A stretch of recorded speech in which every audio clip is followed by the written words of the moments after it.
Lendo a Bíblia com William Camelo. Dia 2 de abril, Deuteronômio 21, 1 a 22:30.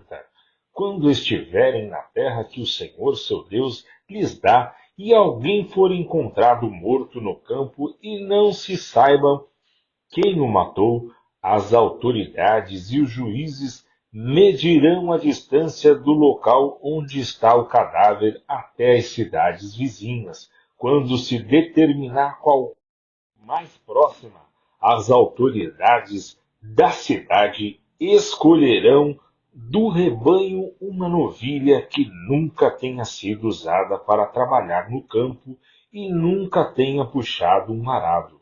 Levarão a novilha a um vale que não tenha sido lavrado nem semeado e pelo qual passe um ribeiro. Ali no vale quebrarão o pescoço da novilha. Os sacerdotes levitas se aproximarão, pois o Senhor seu Deus os escolheu para se servirem diante dele e pronunciarem bênção em seu nome. Cabe a eles decidir todos os casos legais e criminais. As autoridades daquela cidade lavarão as mãos sobre a novilha cujo pescoço foi quebrado e dirão: nossas mãos não derramarão o sangue desta pessoa, nem vimos o crime acontecer. Ó Senhor, perdoe o teu povo, Israel, o qual libertaste. Não culpes o teu povo pela morte de um inocente. Assim serão absolvidos da culpa pelo sangue da pessoa. Deste modo, vocês removerão do seu meio a culpa pela morte da vítima e farão o que é certo aos olhos do Senhor.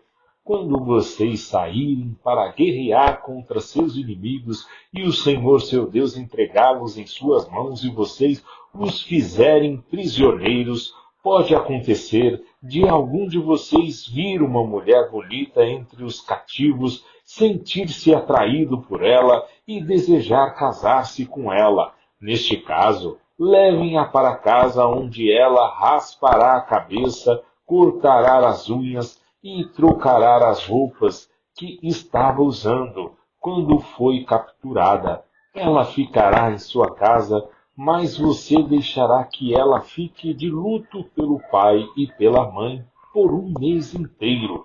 Depois disso, você se casará com ela, passará a ser seu marido e ela será sua esposa. Se depois do casamento ela não o agradar, liberte-a.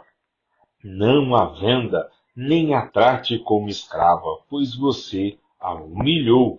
Se um homem tiver duas esposas e amar apenas uma delas, mas ambas lhe derem filhos homens, e o filho mais velho for da esposa que ele não ama, quando dividir sua herança, o homem não poderá dar a porção maior ao filho da esposa amada, como se este fosse o filho mais velho.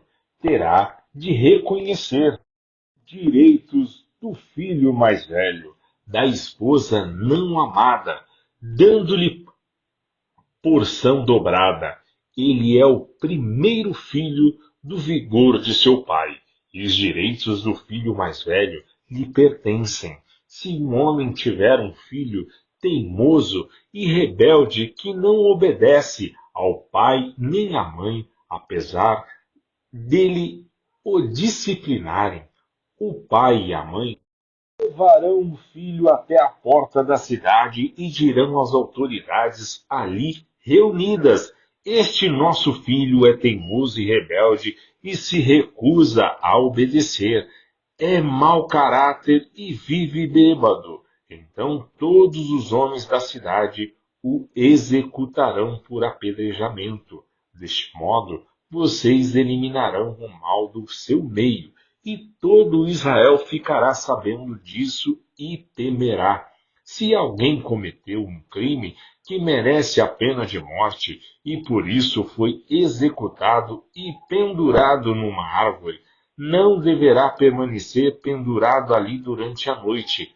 enterrem o corpo no mesmo dia, pois todo aquele que é pendurado é maldito aos olhos de Deus.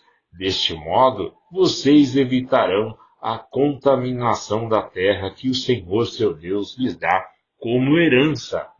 Se você vir solto por aí o boi ou a ovelha de um israelita, não fuja de sua responsabilidade. Devolva o animal ao dono. Se o dono não morar por perto ou se você não o conhecer, leve o animal para sua casa e fique com ele até o dono vir procurá-lo. Então, devolva o animal. Faça o mesmo se encontrar um jumento, uma peça de roupa ou qualquer outra coisa que alguém tenha perdido. Não fuja de sua responsabilidade. Se você vir o jumento ou o boi de um israelita caído no caminho, não o ignore. Vá e ajude o dono a levantar o animal. A mulher não deve usar roupas de homem e o homem não deve usar roupas de mulher. Quem age deste modo é detestável aos olhos do Senhor seu Deus. Se acontecer de você encontrar o ninho de um pássaro numa árvore ou no chão, e houver nele filhotes ou ovos que a mãe esteja chocando, não leve a mãe junto com os filhotes. Leve os filhotes, mas deixe a mãe, para que você prospere e tenha vida longa. Quando você construir uma casa nova, coloque um parapeito em torno do terraço. Deste modo, se alguém cair do terraço, você e sua família não serão culpados pela morte da vítima. Não plantem nenhuma outra semente entre as videiras em seu vinhedo. Se o fizerem, estarão proibidos de usar tanto as uvas deste vinhedo como o fruto da outra plantação que semearam. Não arem a terra com um boi e um jumento preso no mesmo jugo. Não usem roupas feitas de fios de lã e linho entrelaçados. Coloquem franjas nas 4 portas do manto com o qual vocês se cobrem. Se um homem se casar com uma mulher e depois de ter relações com ela rejeitá-la e acusá-la publicamente de conduta vergonhosa, dizendo: quando me casei com esta mulher, descobri que ela não era virgem. Então o pai e a mãe da mulher levarão a prova da virgindade da filha até a porta da cidade, onde as autoridades estarão unidas. O pai lhes dirá: dei minha filha em casamento a este homem e agora ele a rejeitou. Acusou-a de conduta vergonhosa, dizendo: descobri que sua filha não era virgem. Aqui está, porém, a prova da virgindade de minha filha. Então os pais estenderão o lençol da filha diante das autoridades, e eles pegarão o homem e o castigarão. Também lhe aplicarão uma multa de 100 peças de prata que ele pagará ao pai da mulher, uma vez que acusou publicamente de conduta vergonhosa uma virgem de Israel. Ela continuará a ser esposa do homem e ele jamais poderá se divorciar dela.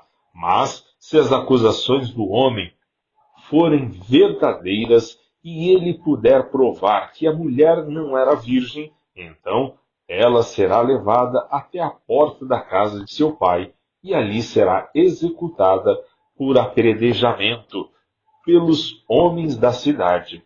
Ela cometeu um crime vergonhoso em Israel, praticando imoralidade sexual enquanto vivia na casa de seus pais. Deste modo, vocês eliminarão o mal do seu meio. Se um homem for flagrado cometendo adultério, ele e a mulher terão de morrer. Deste modo, vocês eliminarão o mal do meio de Israel. Se um homem encontrar uma moça virgem, prometida em casamento e tiver relações sexuais com ela dentro da cidade, levem os dois para a porta da cidade e executem-nos por apedrejamento. A mulher é culpada porque não gritou por socorro, e o homem deverá morrer porque humilhou a esposa de outro homem.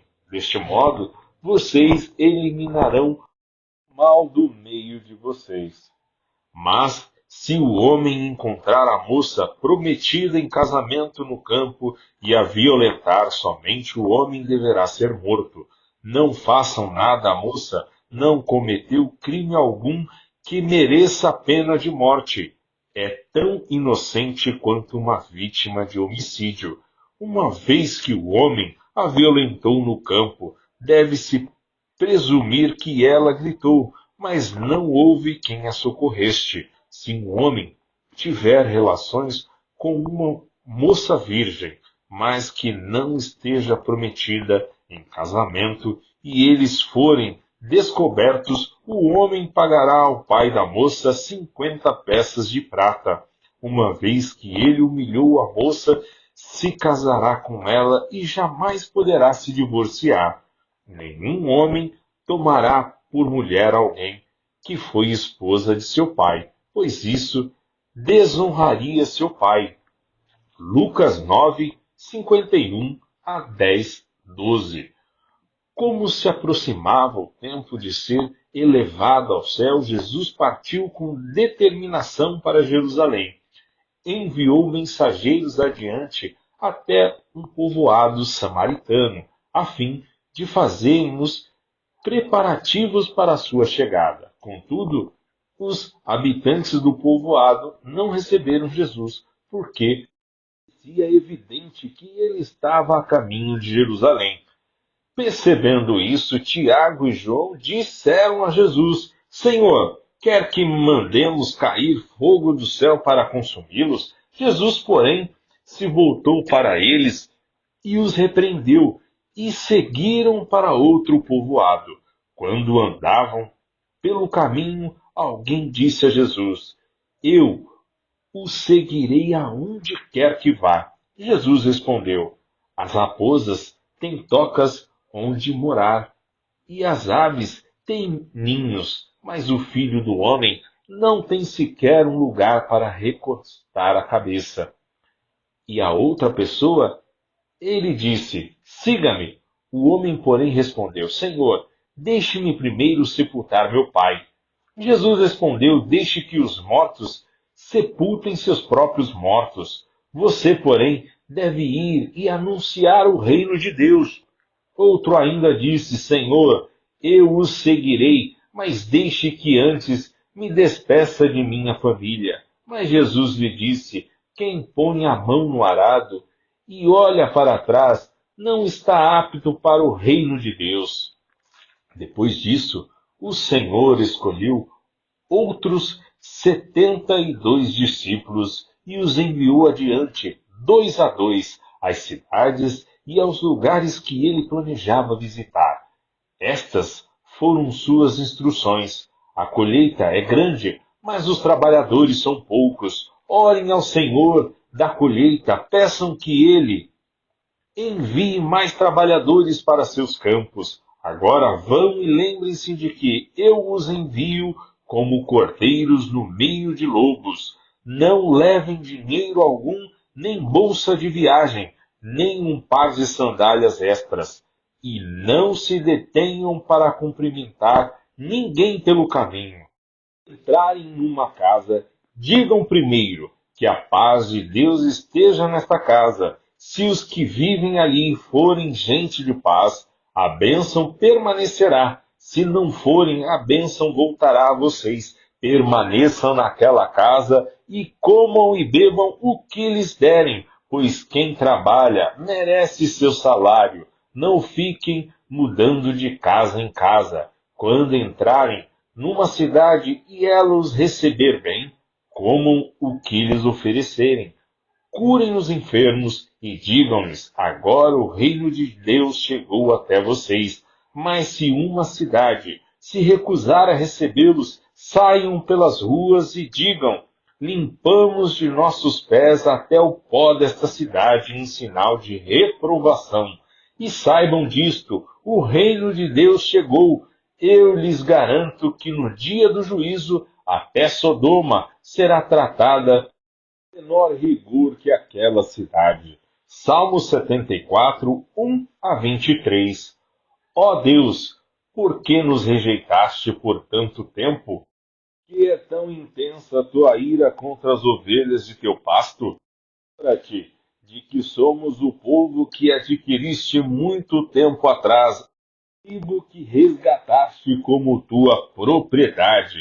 Lembra-te ainda do Monte Sião, a tua habitação. Caminha pelas ruínas assustadoras da cidade. Vê como um inimigo destruiu teu santuário. Ali teus inimigos deram gritos de vitória. Ali rastearam suas bandeiras de guerra. Usaram seus machados como lenhadores no bosque.